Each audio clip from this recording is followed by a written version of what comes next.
Question number 1।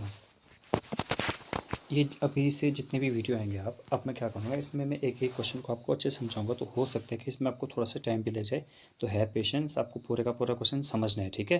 Understanding पर आपकी focus होनी चाहिए। अंडरस्टैंड अगर आप कर लेंगे तो आप नेक्स्ट अगर कोई नया क्वेश्चन भी बनेगा तो वो भी आप लोग ईजी से कर पाएंगे, ठीक है बच्चों। तो देखिए फिर आप इसे देखिए, मैं धीरे धीरे समझाने की कोशिश करूँगा। आगे जो है क्वेश्चन का सॉल्यूशन ये है, वो भी आप वहाँ से उतार लेना आराम से, बट मैं आपको समझाने की पूरी कोशिश करूँगा। देखिए, 2 क्यूब्स ईच ऑफ वॉल्यूम 64। देखिए 2 क्यूब हैं और हर एक क्यूब की वॉल्यूम कितनी है, 64 are joint end to end. मतलब जैसे एक क्यूब मान लेते हैं हम ये, तो दूसरा क्यूब ये, तो एंड टू एंड मतलब एक किनारे से एक किनारे ऐसे ज्वाइन कर रखे हैं, ठीक है।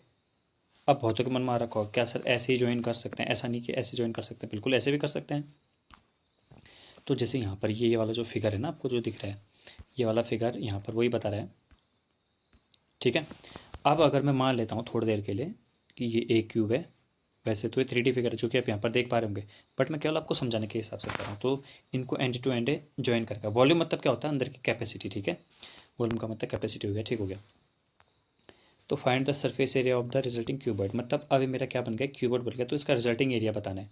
तो अगर मुझसे केवल एरिया पूछे तो मुझे क्या फॉर्मूला लगाना है, टू, ये क्यूबॉइड बन गया ना बच्चों, देखो क्यूबॉइड, तो 2 LB plus BH plus HL, मुझे ये वाला फॉर्मूला लगाना है। बट उससे पहले मुझे इसके हाइट लेंथ ब्रेथ कुछ तो पता होनी चाहिए। LBH अगर मैं कर रहा हूँ तो देखिए 64 सेंटीमीटर क्यूब इसका वॉल्यूम आ रहा है, एक का वॉल्यूम आ रहा है, ठीक है। तो इसकी साइड कितनी आएगी, अब साइड हमारा होता है ए क्यूब, ठीक है, किसका, क्यूब का वॉल्यूम, ठीक है। तो क्यूब का वॉल्यूम आप याद रखना, ए क्यूब इक्वल्स टू 64। तो यहाँ से ए कितना आ जाएगा, जैसे बच्चों स्क्वायर दूसरी तरफ जाता है तो रूट बनाता है ना, वैसे क्यूब जाता है तो क्यूब रूट बना देता है। क्यूब रूट मतलब किसका क्यूब करने पर 64 आता है। आप लोग अगर ऐसे फैक्टर भी करते हैं 64 के, तो आप देखेंगे 2 बार बार बार बार आते रहेगा, कितने बार हमारा क्यूब रूट, मतलब 3 3 के पेयर बनाने पड़ेंगे आपको, तो आ जाएगा कितने बार हमारा, 4 बार आ जाएगा, ठीक है। तो इसकी साइड मतलब कितनी होगी, 4 होगी। तो यहाँ पर वही चीज़ लिखी थी कि सीधे डायरेक्ट साइड ही बता रखे, तो मैंने आपको बता दिया साइड किस तरह से निकली। तो आप देखना, अब साइड 4 निकल गई, मतलब लेंथ ब्रेड्थ हाइट तीनों कितने हुए, एक ही हुए, 4 ही हुए। तो अगर मैं यहाँ से यहाँ तक की बात करूँ तो ये तो हुआ 4, ठीक है। और मैं अगर इसकी चौड़ाई की बात करूँ, जो कि चौड़ाई यहाँ पर दिख नहीं रही होगी, बट अगर मैं चौड़ाई की बात करूँ तो वो भी कितनी रहेगी, 4 रहेगी।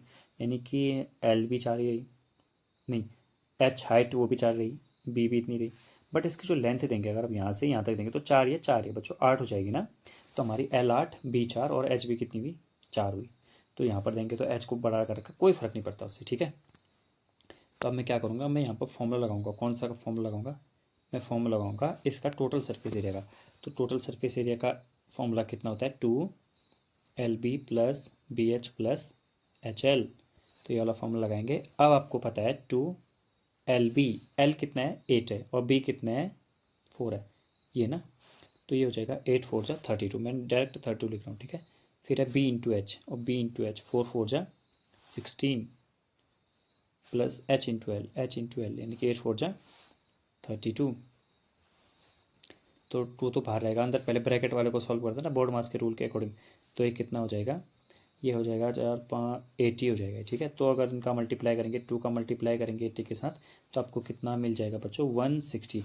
अब क्योंकि इस वो एरिया है, तो एरिया हमेशा जो भी यूनिट होती है उसके स्क्वायर के फॉर्मेट में आता है, ठीक है। जैसे मीटर होगा तो मीटर स्क्वायर आएगा, सेंटीमीटर होगा तो सेंटीमीटर स्क्वायर आएगा। ये वाला क्वेश्चन आपको समझ में आ गया होगा। मैंने क्या किया, मैंने क्यूब बनाया, ठीक है। क्यूब बनाया, दो दो क्यूब को एक साथ रख दिया, तो पहले देखिए तो इसकी हाइट कितनी बढ़ गई, देखिए 4 है और 4 है 8 बढ़ गई, लेकिन इसकी जो लेंथ है वो तो इतनी रही, ब्रेड्थ है वो तो इतनी रही, सिर्फ हाइट ही हाइट बढ़ी ना। तो वही मैंने यहाँ पर लगा रखा और मेरा आंसर आ गया 160 सेंटीमीटर स्क्वायर। अब देखिए यहाँ पर वॉल्यूम ऑफ द क्यूब सबसे पहले निकालनी है, तो सबसे पहले क्या पता करना है, एच पता करना है। तो एच हमें पता चल जाएगी, 4 आ जाएगी इसकी, क्योंकि ए क्यूब इक्वल्स टू 64 ना, तो आ जाएगा। अब क्यूब सार एंड टू एंड करेंगे तो LBH, तो मतलब एच यानी कि हाइट हाइट वो तो बढ़ी जाएगी, या तो एल बढ़ेगी बच्चों, या तो बी बढ़ेगी, या तो एच बढ़ेगी, आप कैसे भी कर सकते हैं, ठीक है। तो ये बढ़ जाएगा, तो 160 सेंटीमीटर स्क्वायर ही हमारा क्या आ जाएगा, आंसर आ जाएगा। तो ये थी हमारी पहले वाले क्वेश्चन की वीडियो। सो आई होप कि आपको अच्छे से समझ में आया होगा। अब हम मिलते हैं नेक्स्ट वाली वीडियो में, जिसमें हम क्वेश्चन नंबर 2 को डिस्कस करेंगे। ठीक है, और आराम आराम से मैं डिस्कस इसलिए कर रहा हूँ क्योंकि आप लोगों को पूरे का पूरा समझना है। इस चैप्टर को अगर आप समझ जाएंगे तो इसके किसी भी तरह के क्वेश्चन को आप लोग ईजिली कर पाएंगे। ठीक है बच्चों, तो मिलते हैं आप नेक्स्ट वाली वीडियो में।